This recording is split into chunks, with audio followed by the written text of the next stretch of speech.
आप सबका बहुत बहुत धन्यवाद।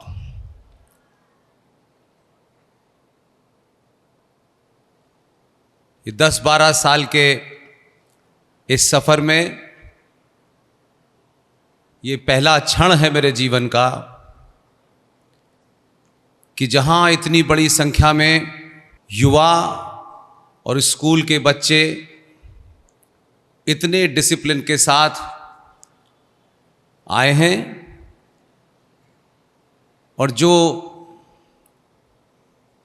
बैंड की धुन पर आरती गाई गई, ये मैंने पूरे विश्व में कहीं नहीं देखा।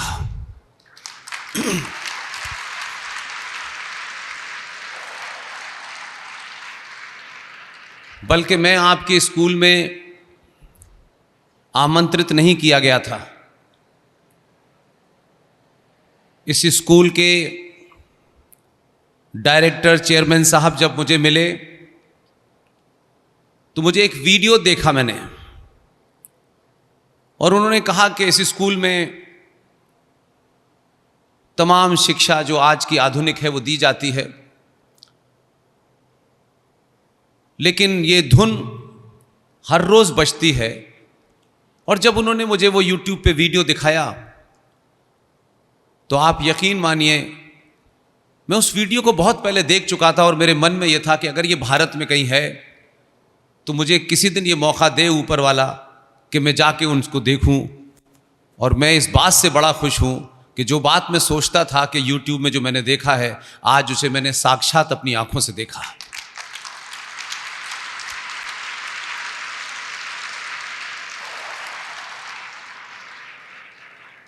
मेरे साथ 3 बार जोर से कहिए, जय हिंद,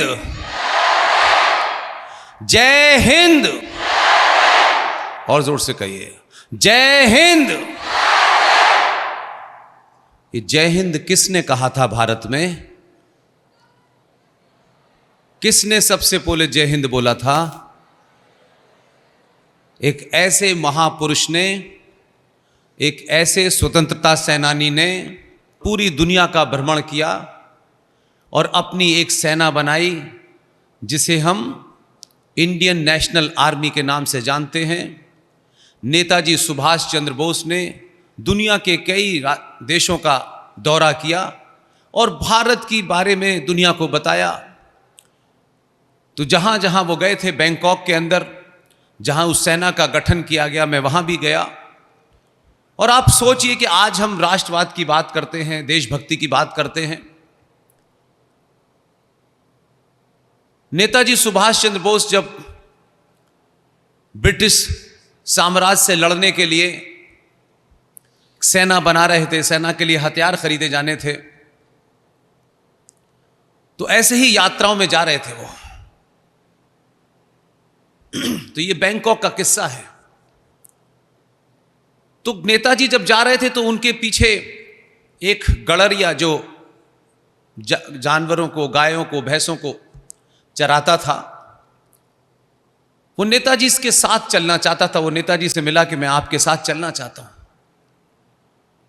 तो नेताजी ने कहा, तुम कहां जाओगे मेरे साथ? तो उसने कहा, सिर्फ मैं एक ही काम करूंगा कि जितनी मेरी गायें हैं,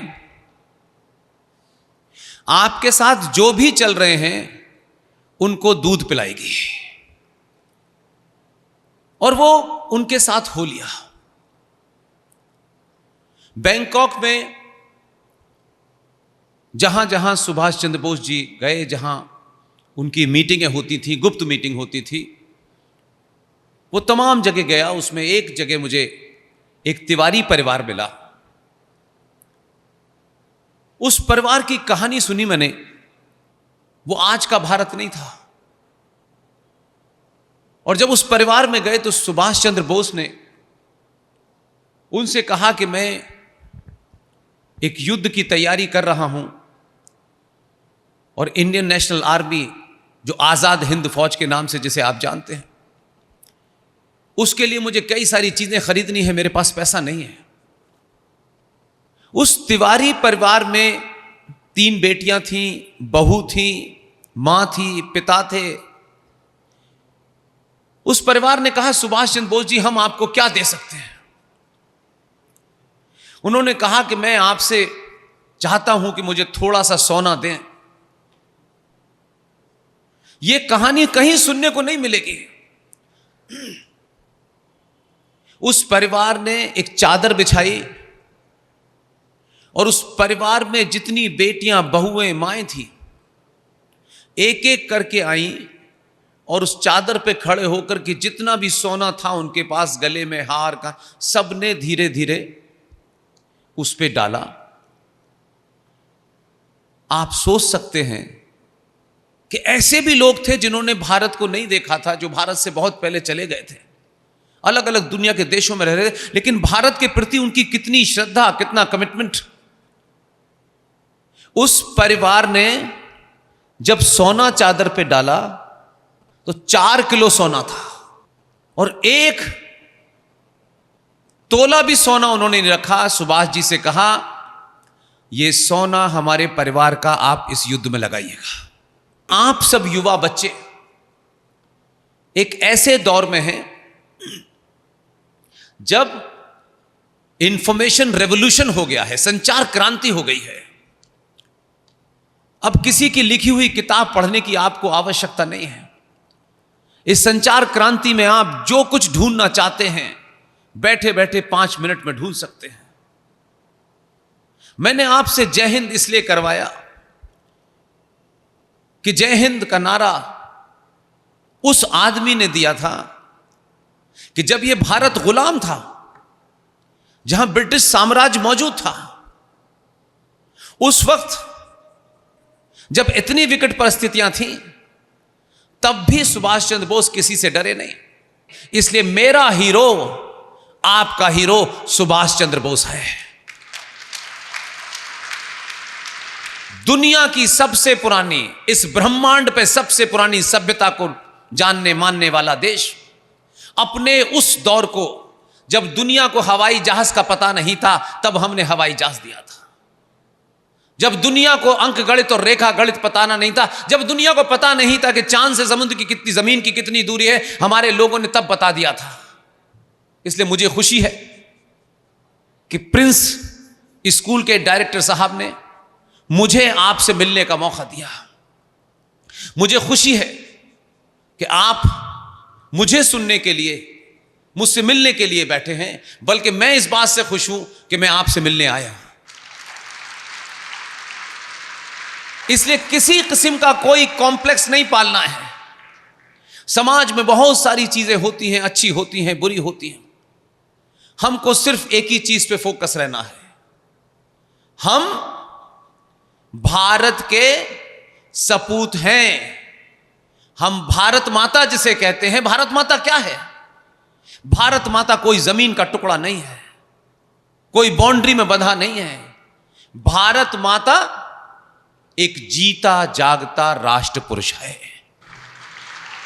उसमें प्राण है। हम प्रकृति के वंशज हैं, इसलिए उस प्रकृति के प्रति अपना धन्यवाद सुबह सूरज को उठ के देते हैं। पीपल के पेड़ को इसलिए पूजते हैं, इसलिए उसे मानते हैं कि वो 24 घंटे ऑक्सीजन देता है। हम उसके प्रति भी धन्यवाद प्रकट करते हैं। हम पृथ्वी को जब माथे पे लगाते हैं तो उसके प्रति हम अपना धन्यवाद प्रकट करते हैं कि ए पृथ्वी, तूने हमको जीने के लिए अनेक अनेक प्रकार के फल फूल दिए, हम उसका भी धन्यवाद करते हैं। हम जब गंगा मां, जो मां पानी देती है, जो हमें जीवन जीने के लिए जल मिलता है, हम उस गंगा को, उस कृष्णा को, उस कावेरी को इसलिए नहीं पूजते हैं कि कोई पूजा करने की चीज है। हम पूजा के माध्यम से उसे धन्यवाद देते हैं कि हमारे जीवन के लिए जो जरूरी पानी है वो मां गंगा तू ही देती है, इसलिए हम तेरा धन्यवाद करते हैं। इसलिए हम किसी भी किस्म की गफलत में, जो इस समाज में हो रहा है, उसे देखना चाहिए, उसे सुनना चाहिए, लेकिन सब कुछ जो समाज में हो रहा है उसे आत्मसात यानी उसे एक्सेप्ट नहीं करना चाहिए। बहुत चीजें ऐसी हो रही हैं जिससे आप भटक सकते हैं, आप कंफ्यूज हो सकते हैं, लेकिन आप फोकस रहिए, क्योंकि आप फोकस रहेंगे तो आने वाली पीढ़ियां जब आप बड़े होंगे, जब आपकी शादी होगी, आपके बच्चे होंगे, तो वो बच्चे आपसे सवाल इस बात से करेंगे कि आपने हमको बहुत पैसा नहीं कमाया, बहुत बड़ी बिल्डिंग नहीं बनाई, लेकिन पिता और मेरी मां, आपने हमको सच बताया, जिसके कारण हम कभी सस्ते में बिकेंगे नहीं।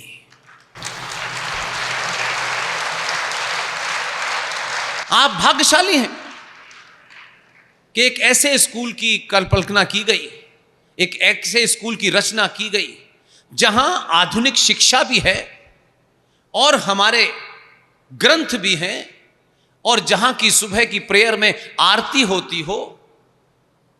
ऐसे ही स्कूलों को हमारे दौर में वैदिक गुरुकुल कहा करते थे। आप आधुनिक युग के स्कूल नहीं हैं, आप गुरुकुल हैं। गुरुकुल में जब कोई जाता था तो एक जीवन जीने की पूरी प्रणाली थी, कैसे बैठना है, कैसे उठना है, क्या कहना है, क्या सोना है, कब जगना है, पूरा एक सिस्टम था।